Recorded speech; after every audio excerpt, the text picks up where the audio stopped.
Okay, so we're live on Facebook, we're live on YouTube.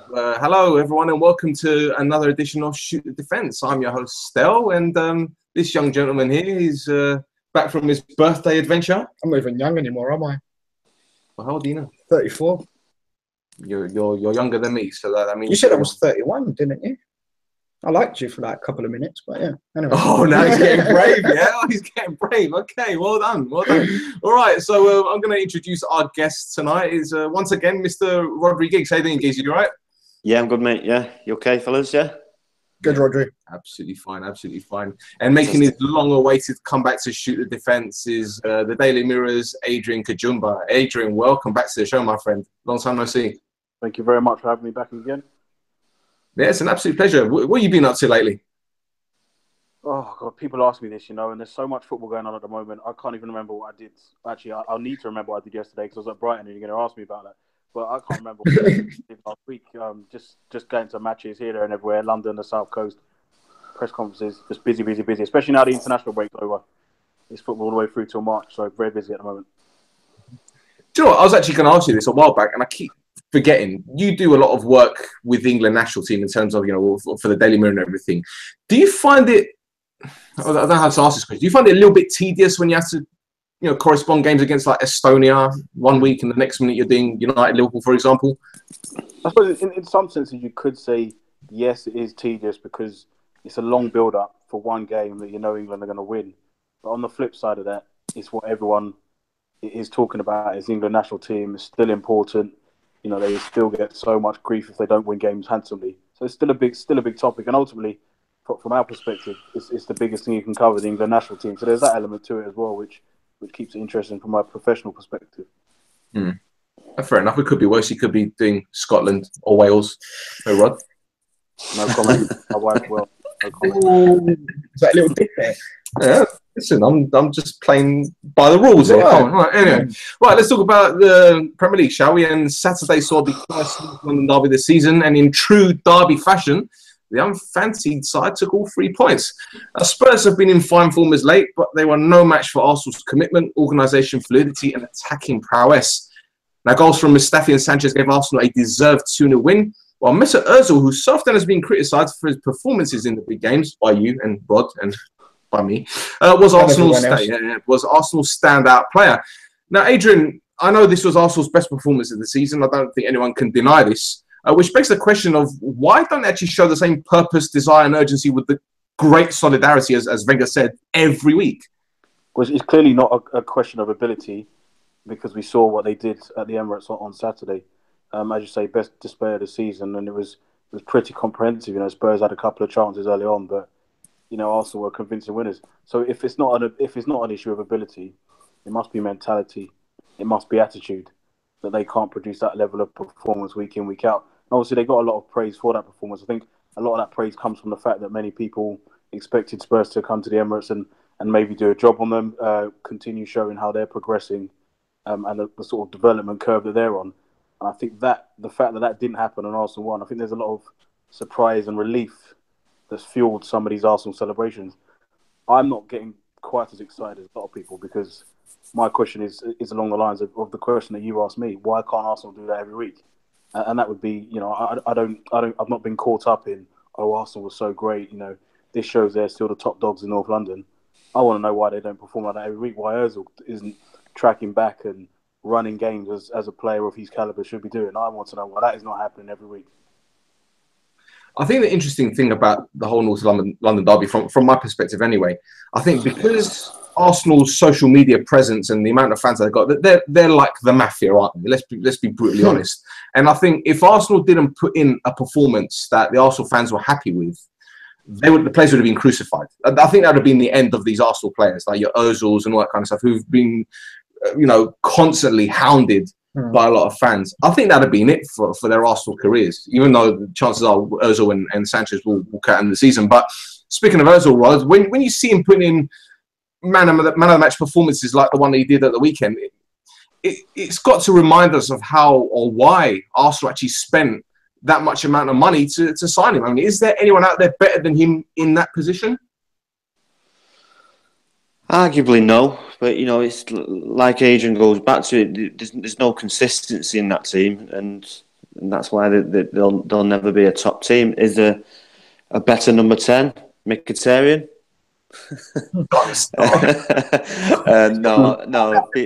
No. Joking aside, Coutinho will be a good number 10. I don't think he's better than Coutinho. With Real Madrid, he's a top player, but it's consistency. He had it at Real Madrid, but he seems to have lost it at Arsenal. But maybe, and he's not the only one in the team, so it's difficult. It's easy to get up for these big games, these derbies against Tottenham. The crowds, it's lively. It's easy for top players to get up for that, but top players with great attitudes, they perform every week, and that's not what he's not been able to do. That I think what infuriates Arsenal fans is not Ozil's ability. It's off the ball. It's like City away where he just doesn't want to run, doesn't want to track back. That's what Arsenal's problem has been with Ozil. Ability, he's probably up there with the very best. I mean, his record at Real Madrid and even at Arsenal assists and what he provides. There's no question about that. But that tells me as well that the softness within the squad, because if you're a team player and you're on the pitch and you see that, you'd be in his ear telling him, "Come on, pull your finger out." And you be in the change room. So, and that doesn't seem to have happened because he's continued to do it in the smaller or lesser games. Well, at Madrid, Rod, Mourinho, when he had him, used to take him off after 70 minutes, nearly every game. Yeah, so I remember that. Yeah, it was literally every game. I remember that. Yeah. So I don't know if it's a fitness issue or he gives his best for like 70 minutes and then he kind of runs out of fuel. But like I said, well, to me, that's just a silly argument. He's professional football. If he's not fit, he shouldn't be in the job. Yeah, I agree. Call me harsh, but we talk about Ozil's ability and things like that. But I just find it hard to really, big up, for want of a better phrase, a player and talk about how good he is if you don't see it often enough. Mm. I really struggle with that, and I just think it's difficult to say how good Mesut Ozil is if you don't see it. I mean, it's one thing having the ability, but you've got to produce it. You've got to show it consistently. He does it for Germany, though, to be fair, on the international stage. But see, this is the thing. He must go back to attitude then. Because he's done it everywhere he's been. That's right. Real Madrid, Schalke. Was it Werder Bremen? Werder Bremen. It was Real Madrid. To me, he just clearly doesn't want to be there. He'll put in performance every now and again, but in his heart, he just doesn't want to be there. There's a lot of talk about United as well, isn't there? Well, I mean, Lee from Arsenal Fans that's on quite regularly. Mm. He even said Ozil is playing for a shop window place now. Yeah. So is Sanchez. Yeah, but Sanchez, come on, you know what you're going to get from him. How many times have you seen Sanchez shirking challenges or shirking anything? Ozil's They're different players, though. You can't, Ozil's more luxury. Well, Sanchez gives more heart, I think. So fair enough. Well, look, Spurs. You're a big. I won't say you're a fan of Spurs, but you kind of like the way they play and that kind of stuff. Champagne football, anyway. Yeah. Their fans will point to the free kick given for the foul and Mustafi being a few inches offside. But yeah. I know it's all about fine margins, right? But did you actually see Spurs gain anything from the game, even before the goal, given the way they're playing? No? Not on Saturday, no. As you know, I kind of like the way that they play and their style and whatever else. But I just want to say, if that is a free kick in football, I'm not watching football anymore. That is ridiculous. If we're going to start giving free kicks for things like that, we might as well just pack up the game. It's a physical contact sport. How can you give a free kick for that? I just don't get it. He's trying to say he's pulled his shirt. From what angle? He's not even touched him. Anyway, that's irrelevant. That's another story. They still got to defend the free kick better. Yeah, they've got to defend the free kick. They've got to put a lot more spirit, especially in the North London derby with, the stakes as high and, they want to show everybody that they're kind of the top boys in London and they failed. And to be fair, it's, speaking to kind of Tottenham friends and whatever else, it's the third time they failed this season. I thought they were very poor at Old Trafford. United were there for the taking. Chelsea at home. Yeah, you could argue maybe a draw might have been a fair result, but they lost that as well. There's going to come a point now where even someone like myself who praises their football, it's not about praising football anymore, it's about results. And it seems that in these kind of big games, Tottenham always seem to come short.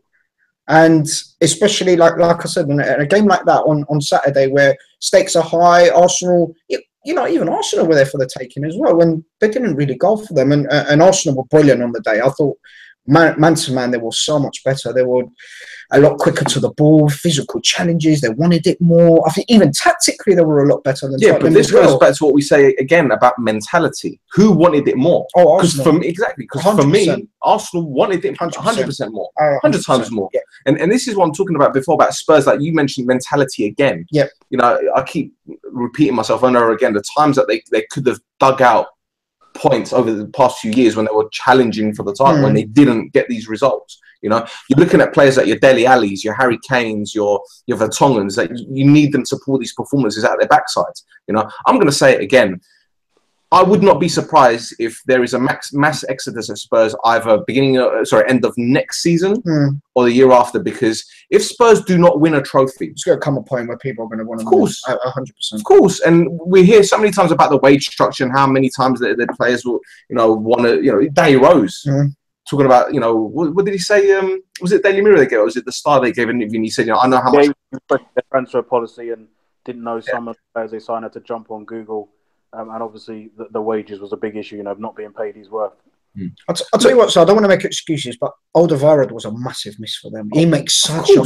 for me, he's one of the best centre-halves in the league. But at the same time, I mean, if you look at that defensive line for the goal, there wasn't anything wrong with it. Yeah. It's just it was the actual defending itself was poor.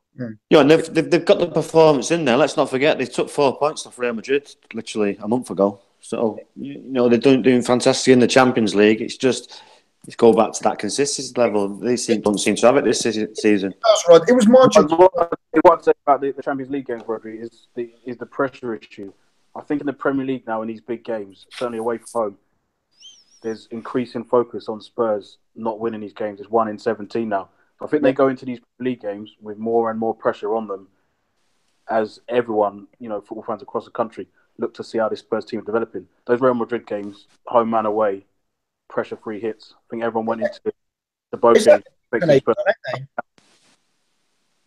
It's like they're beaten before they've even started, you know? If you think about it, if they're going into a big away game and their record is like 1 in 17, their mentality is probably like, well, if we get a draw, we'll be lucky here. Yeah, but they've got big game players. They've got players that have played in European finals. Look at Lloris, he played in the European Championship final. You look at Vertonghen, he's won titles in Holland. You look at Alderweireld, he's been playing in the Premier League for years. He won titles at Ajax as well, didn't he? Do you know what I mean? Dembele's a good player. Wanyama's won titles in the SPL. Like, he's a physical player. Eriksen's a fantastic footballer. Do you think it comes down to the manager, the fact that it hasn't got that winning mentality? Listen, I'm not Pochettino's biggest fan, and I'll be the first one to get on his back. I think it is to do with him, but at the same time, you know, it's not just the manager's fault. It's the people that's on the pitch. You know, and that performance of the weekend was appalling. It was appalling. You know, you said Arsenal were there for the taking. I agree. I mean, this is one of the worst Arsenal teams I've seen for years. It wasn't back when John Jensen was playing with Glenn Helder. Can you imagine the unrest at Arsenal if Tottenham went to the Emirates and would have? That's what I'm saying. You know, Tottenham would have been on the high, and you know, like I said, it was a perfect opportunity for Tottenham, and they blew it. Let's move on, shall we? Right, so Arsenal's win moved them within a point of Spurs in 4th place and 3 behind Chelsea, whose 4-0 win at West Brom was the straw that broke the proverbial camel's back for the Baggies board, as Tony Pulis became managerial casualty number 5, Cinco, isn't it, in the Premier League this season. Now, Adrian, if you look at the length of time the ball had at Palace, I guess you've got to give West Brom some credit for giving Pulis a bit of time to turn it around. But 7 losses, 4 draws from the last 11 games, mate, is pretty bad. And the performances, especially Saturdays, have been abysmal, haven't they? And they have been patient, because obviously Pulis lost his job, not just because of this season, but, you know, the back end of last season as well. He's got this kind of track record of getting his teams to 40 points and then they're just completely dropping off. Happened last year. And in total, I think the results are 2 wins in 21 games. So, you know, that's 10 at the back end of last year as well. So they have been patient. They have given him time to try and turn things around. They gave him obviously decent amount of money to spend, or some money to spend in the summer. And on top of that, they gave him the international break as well. You know, and they gave him this extra game. You know, after the international break against Chelsea, and then, as you say, it was just one result, one poor result and poor performance too many. Adrian, how many points do you think teams will need to stay up this season? Because we hear about the 40 points, as you mentioned. Do you think it's going to be more because there isn't a Sunderland to go down? So there's all three places to go for? Yeah, but then that in some ways means it's going to be a little bit tighter down the bottom. Teams taking points off the cover, and in some ways that can then lower the points needed as well because there are more teams in it. I mean, we say 40. I think that's kind of dropped a little, in more recent times, and you're looking at maybe 36 can be enough to keep you up and get out of trouble, and that maybe being the benchmark. That's right. It's going to be tighter at the bottom than it is at the top, no doubt. Certainly, I mean, City looks like everyone's playing for second at the moment. I suppose the one thing you have to, hope if you're in the chasing pack, as much as you don't wish injuries on somebody, but it's just to see how injuries affect City. Yes, Mendy was a big miss, but I'm not sure we totally got to see exactly what he was going to bring to City because he was injured so soon. But missing Stones in an area where, Company is also, such an important player, but clearly his track record shows that he's not going to be available every week.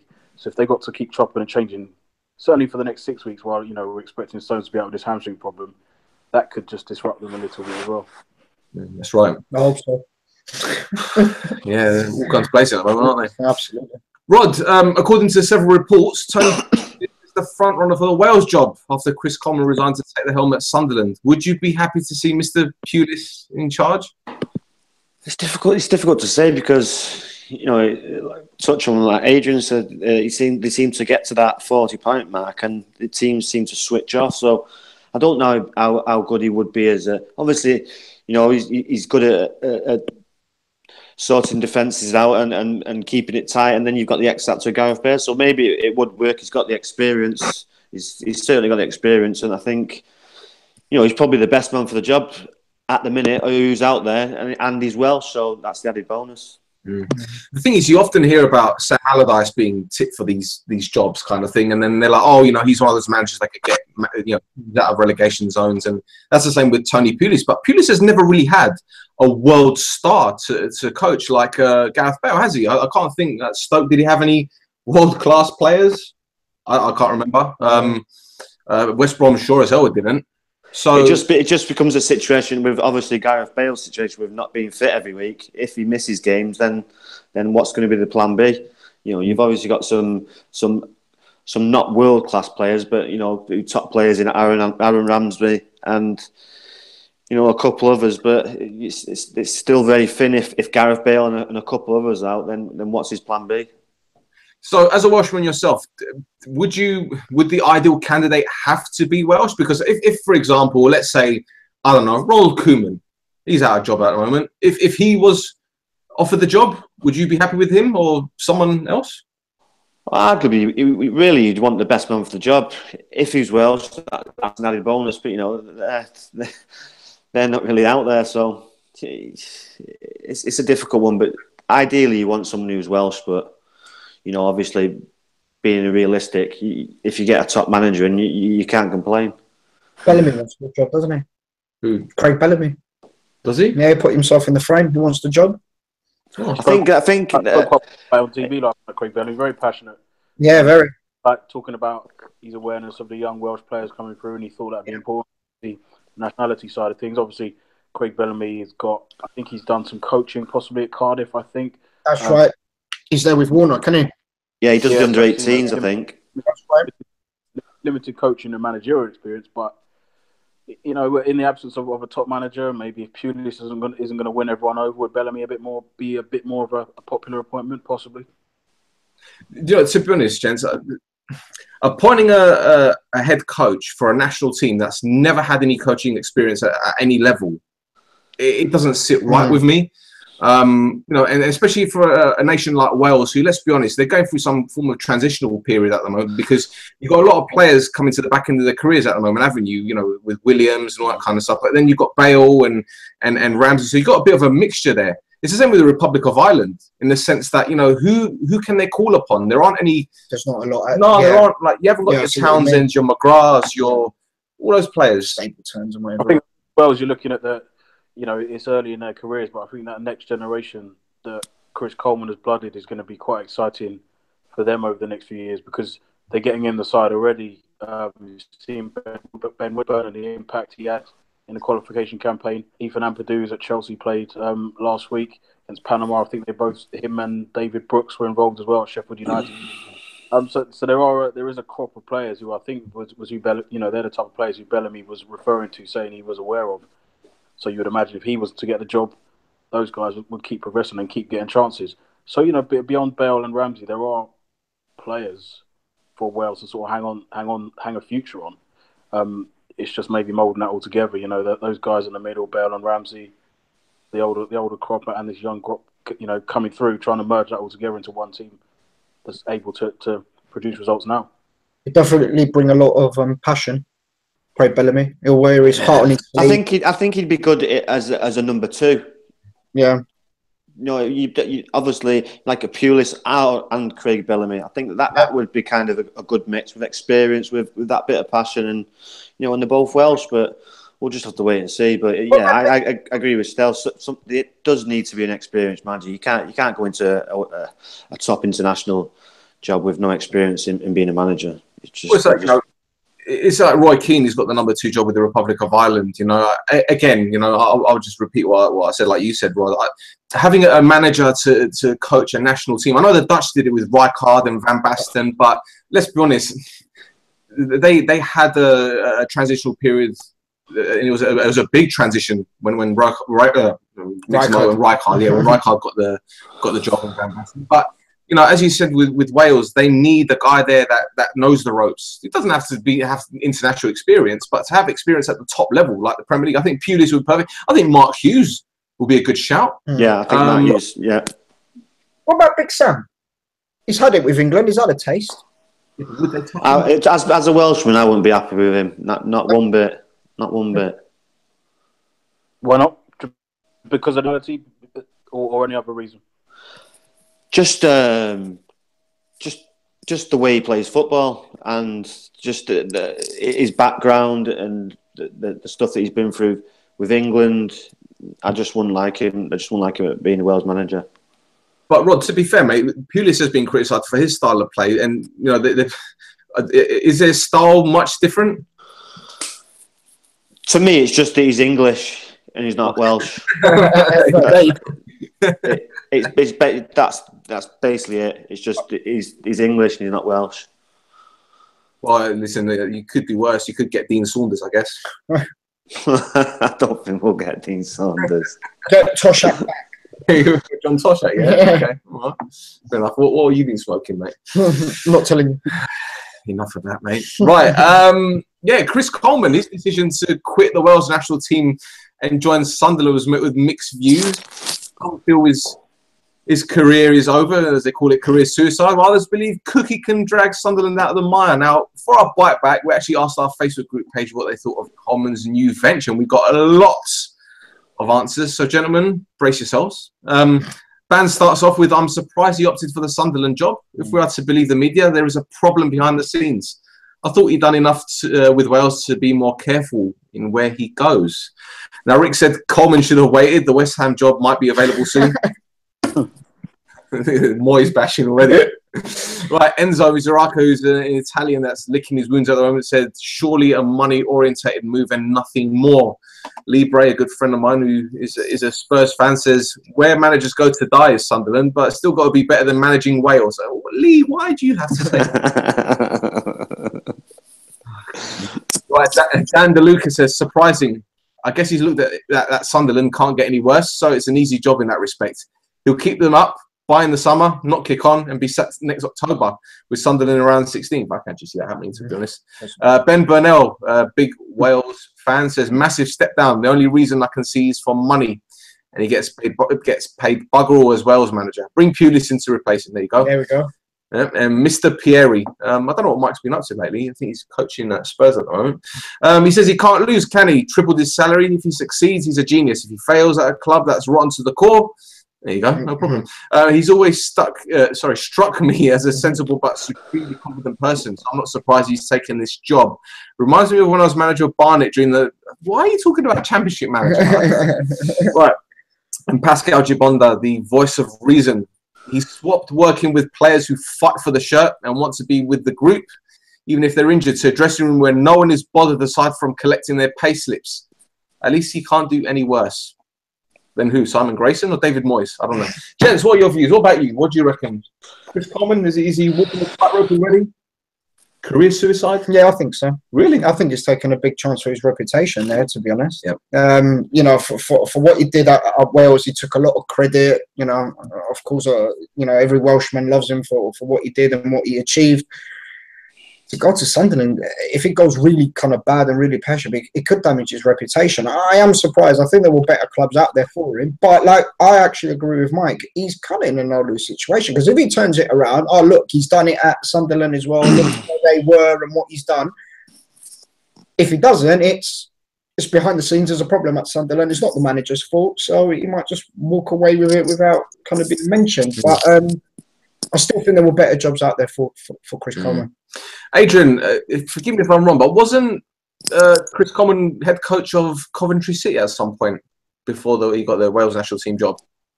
Oh, I can't remember actually. I can't remember exactly where he was, but it was at Sociedad, isn't it? Is it Sociedad? It was at Sociedad. Okay, well, I'm pretty sure he had the Coventry City role. I don't know why I'm saying Coventry City, but what do you think he's going to do at Sunderland, mate? Because they got problems, haven't they? I mean, they lost, 16, 17 players in the summer? They have, yeah, and it's not won a home game in 20, I think it is, which is the worst record in English league football ever. So I mean, there's a lot to sort out there. What surprised me a little bit about this one is, regardless of how much you think his success at Wales is purely down to having Gareth Bale at the absolute peak of his powers, what he did with Wales, in my view, was big feather in the cap for Chris Coleman, and probably gave him more options than Sunderland, I would have thought, for his first job back in club management after that. Obviously, we've seen how Tony Pulis has gone at West Brom. Might he have been a name in the frame for that if his situation wasn't resolved? Swansea, there are issues at his former club, Swansea, with Paul Clement. Could he have possibly held on to see whether he might have been in the running for that? So he's possibly moved a bit early, but at the same time, just in the industry I work, I do know that managers, agents they're on the phone to clubs, inquiring about their clients and jobs that are coming up. So maybe they knew, and maybe this ended up just being that even if they had put a call into Swansea or West Brom, Chris Coleman might not have been in the running for those jobs. So Sunderland ends up being, timing-wise, the best vacancy available to him. Well, Chris Coleman has managed Fulham, Real Sociedad, Coventry City, and Larissa in Greece. He was only there for a year, if that. And to be honest, I'm not going to go on the guy's back because a head coach in Greece got sacked after 11 days at the beginning of the season. So I'm not going to judge him on that one. But Rod, when you heard the news, were you surprised? I mean, we knew that he wanted a club team, but Sunderland. Listening to on the radio yesterday, on the local radio here, he just sounded like he's obviously doubled his money, which is not bad, obviously, personally. But he sees Sunderland as a massive club. He's an old types kind of person, and he sees Sunderland as a massive club, and he wants a challenge, and he thinks he can do it. He's obviously had assurances that he's going to have money to bring players in, or he's going to be in trouble, and it's going to be difficult for him because they've obviously not got a decent group there by what Darren Gibson was reporting a few months ago. So. There's obviously a few rats in the camp, so he needs to get them out, get them together. He can obviously do that. He did a good job at Fulham when he had a time at Fulham, and he had a bit of money at Fulham, and he did a good job at Wales getting the group together. Obviously, he had Gareth Bale as an X factor, but he's got a tough job, but he sees it as a challenge, and he thinks he's exciting to do that. So you got to give props to him, but it's going to be difficult for him. I think Mike is right. He's in a win-win situation, isn't he? I mean, the attendances at Sunderland have been poor for years. If he gets asses in seats, then that's a thing. If he turns them around and starts getting, I don't know if you saw the Millwall game at the weekend. The goals that they did. Oh yeah, they were atrocious. It was like watching Benny Hill. Yeah, honestly, it's like watching a carry-on. That's how bad the goalkeeping, especially. Oh my god. Yeah, you're right. Well, he's an experienced manager. He's been managing now for at least 15 years, so. He's obviously got to go in there and get the group all going in the right direction and obviously get a few players in January. And, you can only go up at that club at the minute. Started with a defeat tonight as well. They lost 2-1 to Villa. That's a difficult start for him, but obviously he's had probably 1 or 2 days on the training ground with him. He's obviously assessed them, and he'll probably get to work tomorrow. Yeah. There you go.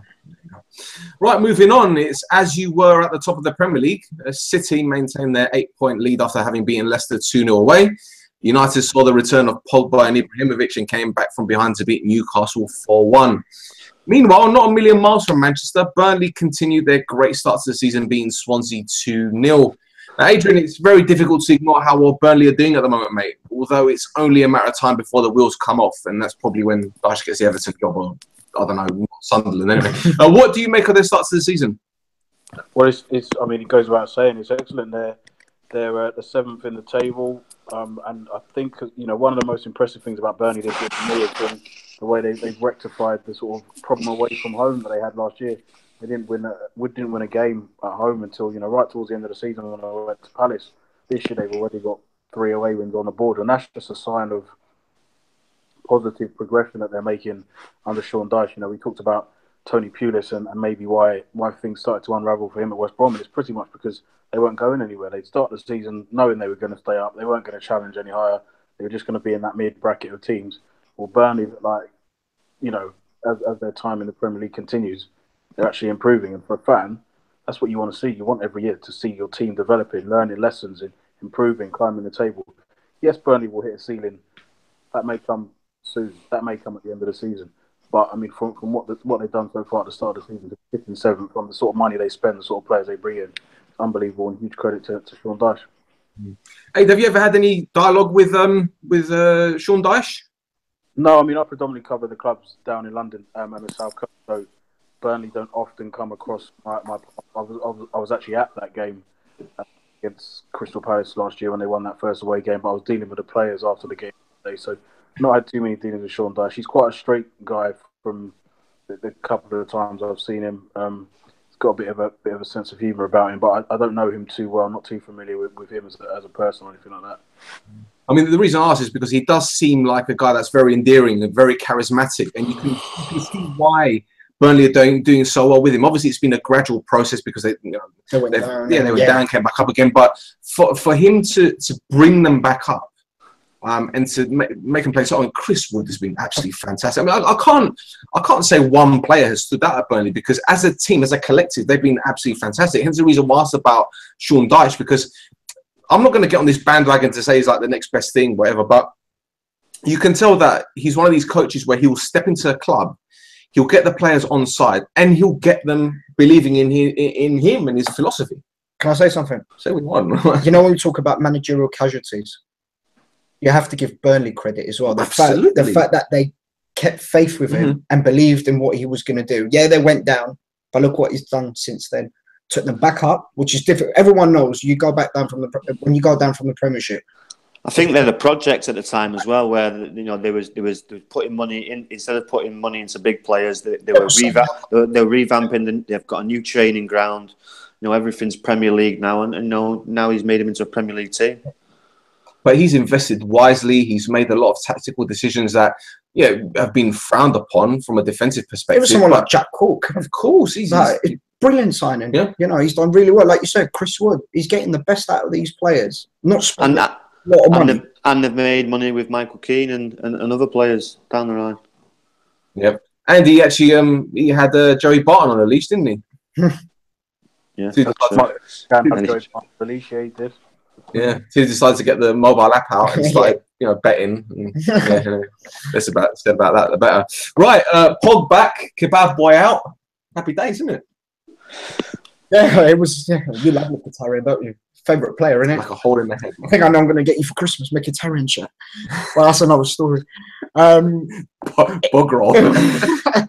It was frightening, still, to be honest, until United scored. I mean, Newcastle looked good. They looked comfortable. They won 1-0 up. Could have made it 2 with Murphy.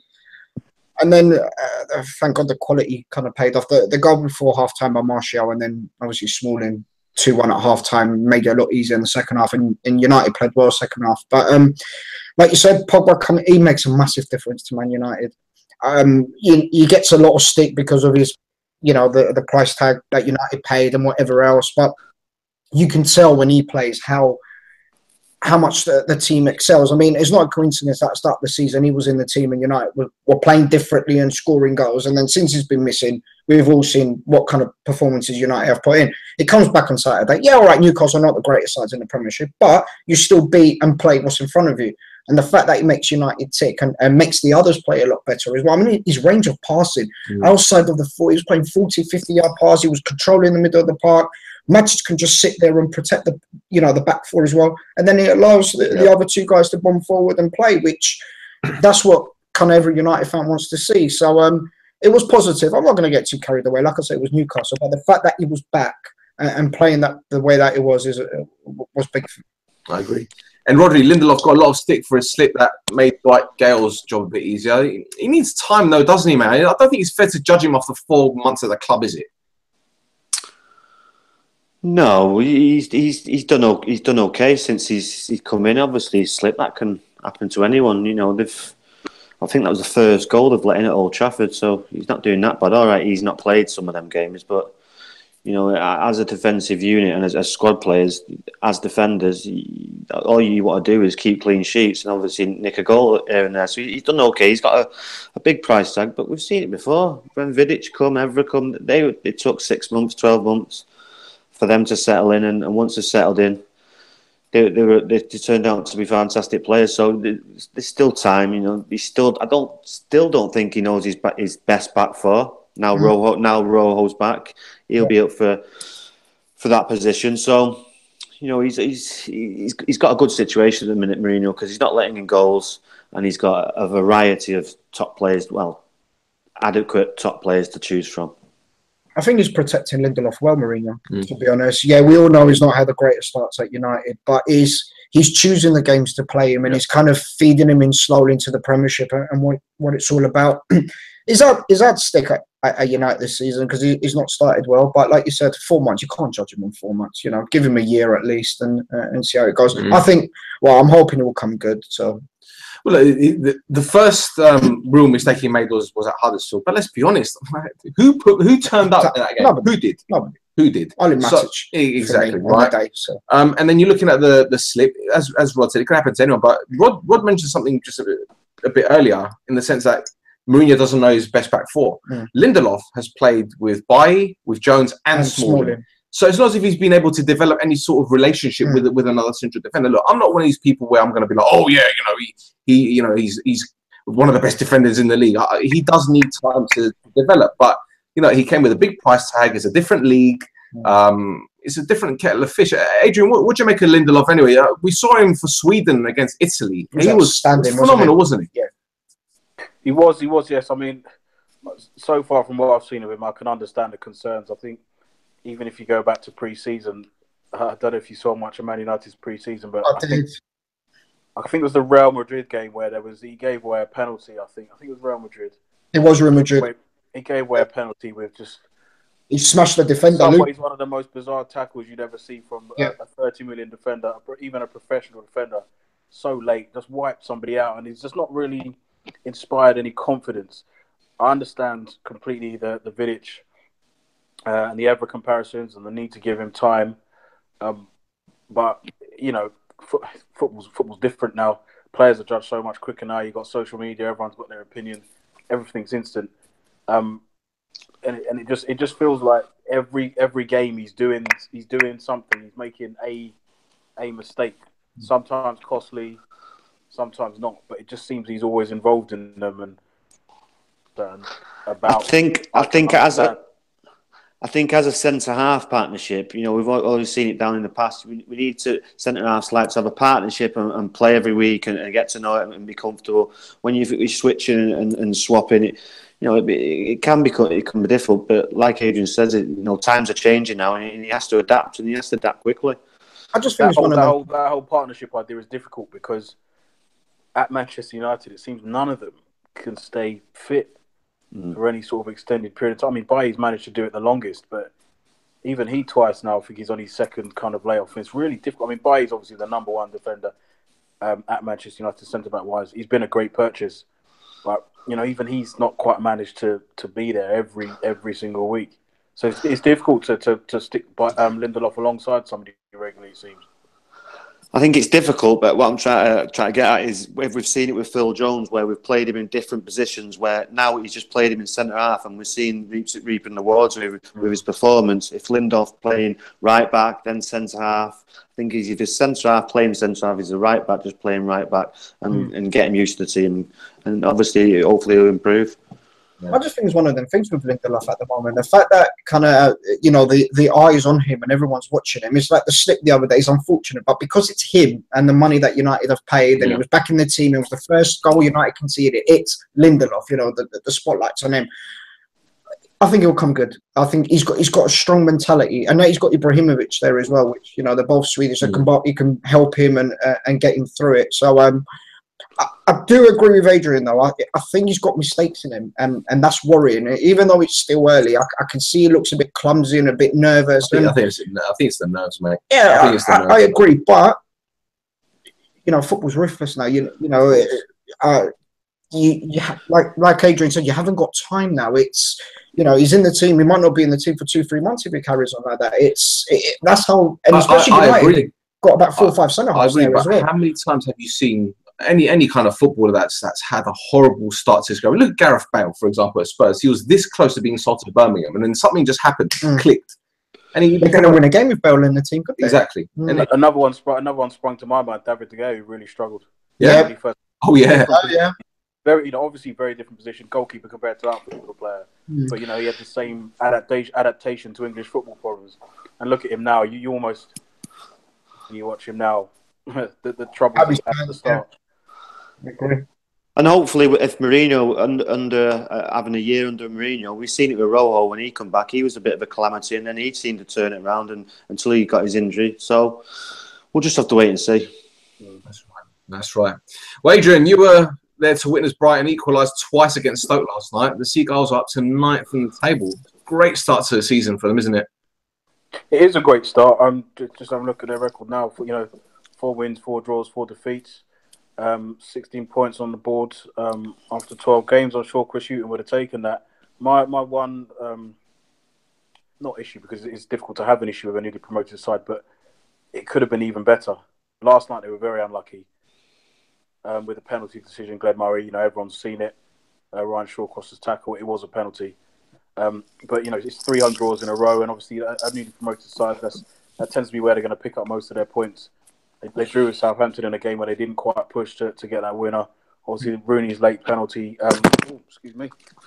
Rooney's late penalty in the Everton game obviously denied them all 3 points. And then last night, it could just be. I mean, it's a great start, and it could be even better. They got a really tough run coming up now, starting with Manchester United at the weekend. I think they got Chelsea in there, Tottenham, Liverpool as well, and Crystal Palace next Tuesday actually, coming up in their sort of next 10 games, running up to December the 30th. It's around the turn of the year, so even better. If they'd had 4 more points, they're going on 20 points going into that really difficult run. It could be even better for them. That's right. And gents, Everton's Umar Niasse is being charged for successful deception of a match official by the FA after supposedly diving to win a penalty in the 2-2 draw with Crystal Palace. Now, personally, I actually believe the referee made the right decision to give the penalty. But what do you guys make of the referee's decision and the news of Niasse's FA charge? Retrospective action, mate. It's a difficult one. You don't like the video technology. No, I absolutely despise it with a passion. I don't agree with it at all. I think the referee's there to do his job. If it's a pen, it's a pen. If it's not, so what about this, then? Did he dive for a start? It's a matter of opinion, because what's your opinion? Your opinion is a pen, right? The FA have looked at it and charged him for diving. So who's right? I'm asking you. I'm not asking the FA. I'm asking you. I think it was a dive. You thought it was a dive. So should he be banned retrospectively? Well, I'm asking you a question. Don't sit on the fence. You got splinters on your ass. Come on. Yeah, I guess so. If that's where football's going now, where if you're going to cheat to earn a penalty and it is a dive, then yeah, there has to be some form of action, because you can't, dive and get away with it and earn points for your team if that's the case. But if I'm playing a football game and I tackle someone and it's a fair tackle and they dive and they get a penalty and score the winner, and then get the 3 points, but he gets banned 2 weeks later, I don't really care about that. So that's not being punishment. The punishment, if they're going to do video technology, they should do it there and then. but that's a different argument. No, I think with the retrospective bans, the idea is to make it a deterrent. Niasse possibly get banned for 1-2 games and never ever want to do it again because of what he's missed these 2 games. Fully appreciate exactly what you're saying. He still gets a penalty. Leighton Baines still scores. Everton still get a point. But this is just, in the absence of video technology for now, this is the way they're looking at it. And you'd hope that even if it's just one player, Niasse getting banned, that will put everyone off doing it and taking the risk, really. So was it a pen in your eyes, Aid?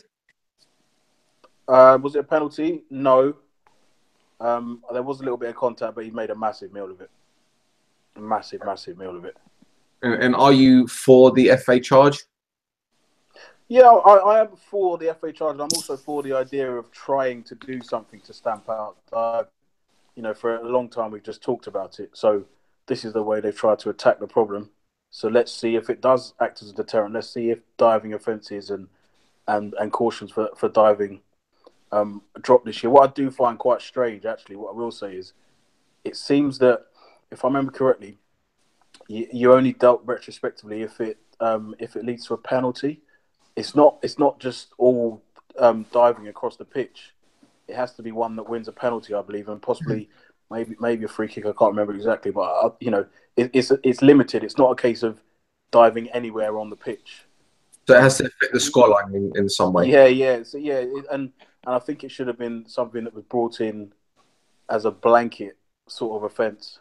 Almost like a review panel would be very busy on a Monday reviewing all the potential dives over the course of a weekend. But I think that's probably the way to go at trying to stamp it out. I'll ask a question. For the FA to review that, does that mean that the referee has put in his report that he's got it wrong and that was a dive and it wasn't a pen? That's a very good question. Thank you. A question that I don't have the answer to because I don't have the referee's report. As I said, I think it's because it leads to a penalty. It's then looked at. Yeah, but because the referee's seen it and given it, it's like a red card, isn't it? It's like a yellow card. If the referee sees the incident and he books the player, nothing else happens by the FA afterwards because the referee's seen it. It's only if the referee doesn't see it and the FA act and will give like a free match ban, like the Zlatan stamp on Taramis, whatever. But the fact that he's seen the incident, he's given a pen. So what? The FA have actually reviewed that and gone, well, actually, that's a dive and he deserves to be banned. Or I'd like to know if it was that actually the referee thinks that he's actually made the mistake himself and the FA have viewed it or reviewed it. This happened in the first half, didn't it? After, 5 minutes, wasn't it? Yeah. Happened in the first half. Yeah. So obviously the referees had time to see the incident at half time. So he probably did put in his report. Yeah, I'd assume so. And he's probably had players surrounding him at half time, or you just never know. Rhodri, what do you reckon? Is this the right way to go about it? Well, like Adrian said, you've got to start somewhere, and obviously this is what they're starting at. So we'll obviously see if it works. But I was almost every single manager that I ever played for. If you get touched in the box, you go down. It's just as simple as that. But you don't dive. If you get touched, you go down. But if you play a dive, you just tell him no, we don't do that. It's a fine line though. It's very difficult for referees, obviously, because it's a slight touch and he's gone down. He's made a meal of it, but he's been touched, and so therefore it's a penalty. Fair enough. Okay, there you go. Sorted. Right, let's quickly move on to the Champions League because there are a few games tonight. Man City won, Spurs won at Dortmund, Liverpool threw away a 3-0 lead. Happy days. Happy days. Is there really much else? Okay, listen. There's going to be a massive I don't know. There's going to be an autopsy about Liverpool's defending again because they threw away a 3-goal lead again. Klopp rung the changes. He brought in Karius in goal. He put Alexander-Arnold on the bench. Adrian, with the greatest respect to Liverpool, I don't mean to bash them again. I'm going to try and keep this as toned down as possible. But you cannot win trophies with defending like that, can you? Honestly. No, you can't. And the one thing that's baffled me about Liverpool and their defensive situation is Jurgen Klopp was desperate to bring in Virgil van Dijk in the summer. As a minimum £60 million defender, possibly higher. Certainly when his price tag went up after the issues they got themselves into with Southampton. Now, if you want a player of that valuation, that's a clear sign to me that you've identified that position as a key one to strengthen. So to go after Van Dijk, not get that done, and not have a plan B is baffling to me. And to be starting games with Ragnar Klavan, Lovren, Matip, and the other options they've got, it's just one of a few problems actually Klopp has just not solved in his time at Anfield. The thing is, was Van Dijk their only option? I mean, I know it's easy for us to say that he was, because that was the player that they, it was well documented that they were after. But I can't believe that a manager of Klopp's experience, having won the Bundesliga, having guided Dortmund to a Champions League final, having taken Liverpool to a Europa League final, he won. Didn't he win a domestic trophy as well in Germany? So for a guy that's actually been there and done it to some extent, for him to only put all his eggs in one basket, I can't believe that. I'm struggling to believe. On top of what I said about Van Dijk, he actually then came out towards, I think, the end of towards the end of the period before the season started, and said you can look across Europe, there won't be 5 better defenders than the ones we've got. So we don't even have to really guess that Van Dijk was his only option. He's come out and said something like that, which only just adds to the whole the bizarreness and the kind of the bafflement that you'll feel about this situation. It's crazy. I agree. I mean, even after Van Dijk, there weren't any rumours about Liverpool signing a centre half. I don't remember any name coming out saying that after Van Dijk, Liverpool going to sign somebody else. I can't think of one. Just to twist it a little bit, to flip it. Do you think he's under some pressure to play youngsters because of the whole thing with Melwood and the ban that they have for poaching players? Do you think he's playing the likes of Gomez and all these other youngsters because he feels the board have told him he has to? No. He's playing them because he's got no choice, because what he's got are not good enough, in my opinion. Because if that was the case, he would start playing Solanke or whatever else. He's not playing him. He's playing his experienced players up front. I just think because defensively they're so bad, like Gomez is a good player and he's getting and Arnold Trent is a good player and he's getting their chances because they're not good enough in that area. And if Klein came back after injury, Klein will play. So I don't think it's the youngster issue there at all. I just think they're not good enough. Fair enough. And Spurs, Rod won at Fraudman. Are you surprised? I'm not surprised. No, because the Spurs have been fantastic in the Champions League, and Dortmund aren't the powers they used to be. So they seem to be performing in the Champions League. So it might be you never know. It might be their year, but no, it's they've obviously qualified, and that's no mean feat, that, especially in a group with Real Madrid. And I say this with a wry smile.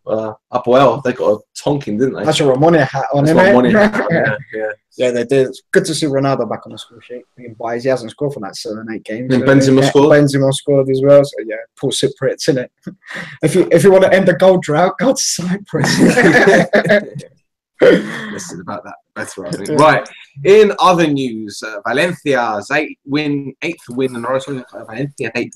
Valencia's 8th win in a row moved them up to second in La Liga, 4 points behind Barcelona after a poor draw in the Madrid derby. Now, mate, 18 months ago, Gary Neville was doing his level best to overtake David Moyes and Chris Coleman for the most pathetic attempt by a Brit coach to coach in Spain. Now, fast forward to the present. Marcelino's come in from Villarreal. He sold 16 players and turned Simone Zaza into the most informed striker in Europe. What turnaround! Have you seen his goals? I have, yes. Oh my good God! This is the same player that was at West Ham. Yeah, I just can't believe it. I mean, it just shows sometimes as well with confidence and a team playing a certain style of football. It is the most exciting Valencia team I have seen for a while. They've got some good players. There's Santimina, Rodrigo's doing the business, Zaza, as you know, Parejo in midfield. They're a good side, and their record speaks for it. So I think they're the only club challenging Barcelona. They're 4 points behind them, and with Real Madrid don't know what's happened to them this season. Well, that's another story. But even defensively, Valencia, they're not ever been found for being, apart from the Ayala days. Even defensively, they're not conceding a lot of goals, and it's good to see because Valencia are one of them clubs that you kind of like them doing well because they play a certain style of football and their fan base is quite good and whatever else. But can they sustain it for every season? I'm not sure. I don't think they're good enough to win the title, but they're certainly on merit at the moment, good enough to challenge and be up there, and they're certainly exciting to watch. Well, they've got a financial backing for a start. Yeah. The only problem that they've got at the moment is that they've got two stadiums. They've got the Mestalla, which they can't sell. Yeah. They've got the new one, which they're obviously paying off. Even United's Pereira's doing well there as well, and Guedes from PSG, they've got him on loan, and he's been phenomenal as well. You can't knock him. You can't knock him at all. Very impressive this season. Very impressive. Have you seen much of this guy Soler, who's been linked to United? Yeah, he's been linked with United. Yeah, what's he like? Good little player. Plays like in the number 10 role. Quite nippy, he's skillful. He's quick. Again, he's young, but why not? Valencia seems to always produce these players. You know, you got David Silva, Juan Mata. Yeah. So they're renowned for kind of producing these players as well. Santimina is another one who's a really good player. The future's promising. Wasn't Aymar there for a period? Aymar was there as well. Yeah, that's right. And they had Claudio Lopez up front as well, didn't they? Kili Gonzalez. Wow, yeah. Going back. Right, Adrian, another striker in top form is Inter's Mario Icardi, who bagged a brace in Inter's 2-0 win against Atalanta. This moved them above Juve into second after the champions lost 3-2 at Sampdoria. They lost 3-0 down at the time as well. Right. It's becoming a very exciting race for the Scudetto, isn't it? Yes, it is. And about time, I would say. Juventus have won the last 6 Italian titles, and some of them have been a canter. It's been a bit of a procession in the last few years in Italy. So it is nice. I mean, I grew up watching, Italian football on Channel 4, James Richardson and all that. Some great names, and every team in Italian football seemed to have 1, 2, 3, 4, big names. They would stick any team on a Sunday, and they'd be worth watching. And that was, I think, when certainly in my lifetime, Italian football was at its peak. So to see 4 teams in the title race at the moment, and the top 4 separated by 5 points, and not have Juventus at the top of it. Juventus may come good. Obviously, they got the experience and they got the quality to do that. But it is nice, and I'm sure they're really enjoying themselves in Italy, actually having a proper title race or the possibility of a proper title race for the first time in a while. And they haven't lost under Spalletti. They're unbeaten, yeah. Do you know what? Serie A is such a brilliant league to watch this season. Yeah, it's not dull. Teams are going for each other. They're not as defensive as they used to be. Said it.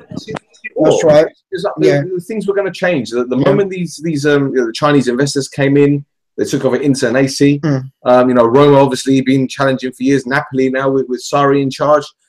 I said at the beginning of the season, this might be the season where Juventus might actually drop off a little bit, because obviously aging squad, and they didn't really strengthen. Bonucci left.